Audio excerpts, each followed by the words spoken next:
Okay, Emma Colson here for Sooty Park, and we're here at the start of the Giro with Mick Rogers, who's the GC rider for Columbia. Mick, last year you had a bit of illness. How are you feeling now? Yeah, I'm obviously back to full health and back at a Grand Tour after a couple of years off. So I'm got a bit of flies in the old, or butterflies, I should say, in the old tummy. But so is the Giro a focus for you? Yeah, certainly. I'm here in probably the best condition I've been in for a long time. So I'm looking to do a really good GC here, and got a strong team behind me. So we're very optimistic about the next 3 weeks. Now you have a great team, but you also have a great sprinter on your team. Is there any conflict of interest there with having a GC rider like yourself and also a sprinter like Cavendish? No. I don't think no longer the days that a team can kind of go into a stage like this with just one hope kind of thing. One hope, yeah. And all their eggs in one basket.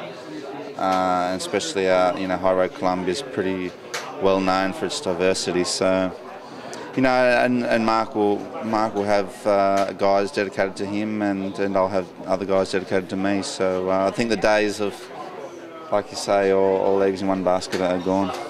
And yourself, one of the crucial GC moments for you was when you were in yellow on the road in the Tour de France, which I think every Australian remembers that moment, and then so tragic a finish to the end of that day. What were the ups and downs in feelings for you?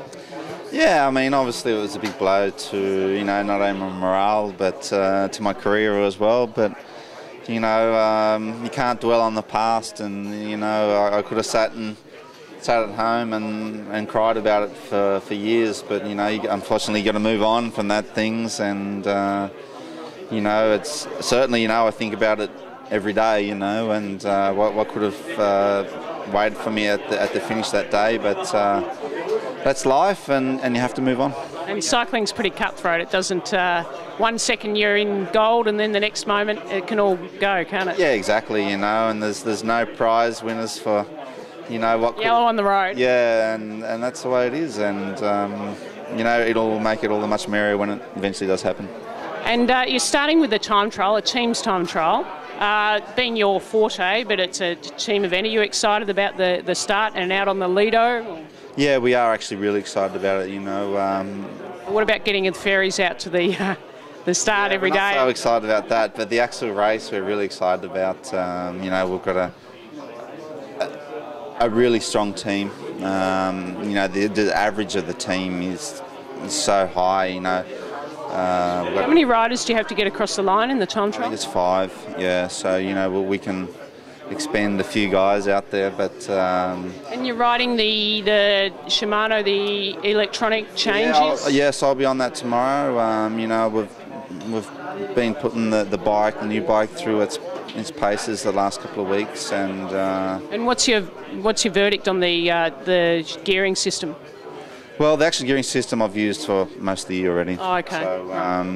So it's so fast, the shifting, and I think it's going to give us a little advantage until all the other teams get it. So we're excited about the race and can't wait.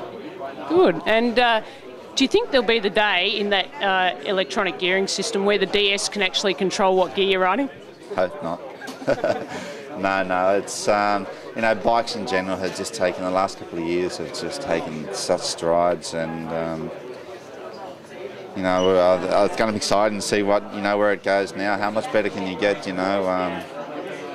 We just need a little motor in our bikes now, and then we're all set. And do you get excited? So you're in the new Columbia kit with the sort of muscle man on the front. Every year when you get a new kit, do you get excited like everyone else does when they get new kit? Yeah, I mean, our team is pretty well known. We change, obviously our equipment quite often, and especially clothing. We obviously changed last year before the Tour de France. We get a fair few little Christmases during the year. It's nice, and so you still get that feeling? Yeah, though it's not as nice as it was in my first year's pro, but it's still fun. Yeah. And so the Giro, obviously, you're a GC rider and well in contention with the other GC riders here. Are you also going to be a GC rider for the Tour de France, or is that a wait and see? Yeah, I think, you know, we're going to take one step at a time. You know, I haven't done a Grand Tour pretty much since I crashed out of the Tour in 2007, so that's almost, you know, not too distant from 2 years. So we're going to take, you know, each Grand Tour as it comes, you know, and see how your form is. Yeah, I'm going to get through this one first and see how I come out, and then, you know, I've got a month of time to recover and get back to top condition for the Tour. So luckily, you know, going back to what we were saying before, we've actually got a lot of diversity in the team. So if I can't ride GC at the Tour, you know, there's a handful of guys that can from the teams. And one of our clients on tour tells us that you Twitter now. Yeah, I'm on the Twitter wagon. Yeah. So how do people get on the Twitter wagon of Mick Rogers? So I don't understand the whole Twitter thing. So what do they do? They just follow Mick Rogers. You know. And what sort of things do you put on there? I mean, I'm not the kind of person where I post what I have for breakfast. You know, I just try to keep it fun and, you know, a little bit behind the scenes, what kind of happens, because a lot of people see us on TV and during the Tour or they'll see here at the Giro.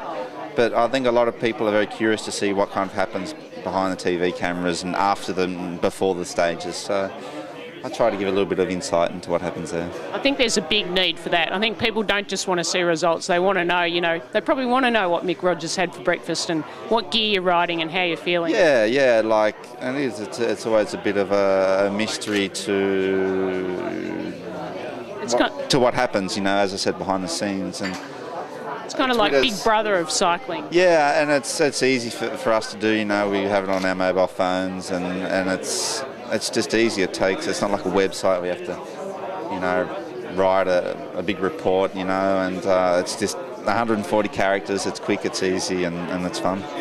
Okay, and I'll let you go now, Mick, because I'm sure you want to sort of get back on that ferry and get back over to your accommodation. But one last question. At what critical point in your career did you realise I can be a GC rider? Well, to tell you the truth, you know, growing up as a kid, my dream was to ride in the classics, you know, the one-day races. You know, did a lot of track. You know, So your dream wasn't to be a world champion time trialist? No, that just happened? I mean, I was weighing 10 kilos more than I am now, and you know, and slowly, I just found myself going well in stage races, and, you know, found myself, you know, in the front with 10 guys at the top of 20k climbs, and obviously my